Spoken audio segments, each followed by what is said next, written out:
हिजरी दूसरे साल दा वाकया है। सोचां विच डाडे आ जनाब ऐसन दौर मुश्किल तरीन इस्लाम दा सी। नित नवें आउंदे इनकलाब ऐसन कमली वाले मुहम्मद दी लाडली दे उठे कदम वल हदे शबाब ऐसन ख्वाहिशमंद इस कनीज मुहम्मदी दे नबी पाक दे कई असाब ऐसन कईयां कीता इजहार सी आरज़ू दा देंदे साफ सरकार जवाब ऐसन हुक्म अल्लाह दा असी उडीक दे सब नूं कहंदे रसालत मआब ऐसन। एक दिन ऊंट दोपहर नूं बैर शहरों पे चुराउंदे अबू तुराब ऐसन लंघन कोलों भी लंघे जनाब वल्ले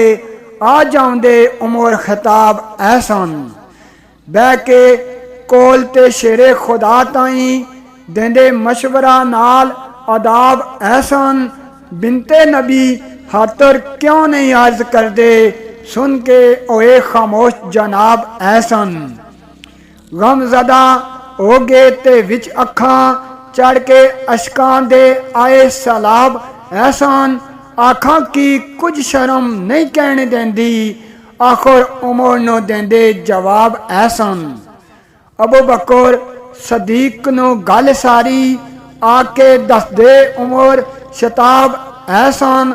दिती है सलाह सदीकी अकबर जांदे अली सुए आ जनाब ऐसन तुरे जांदे सी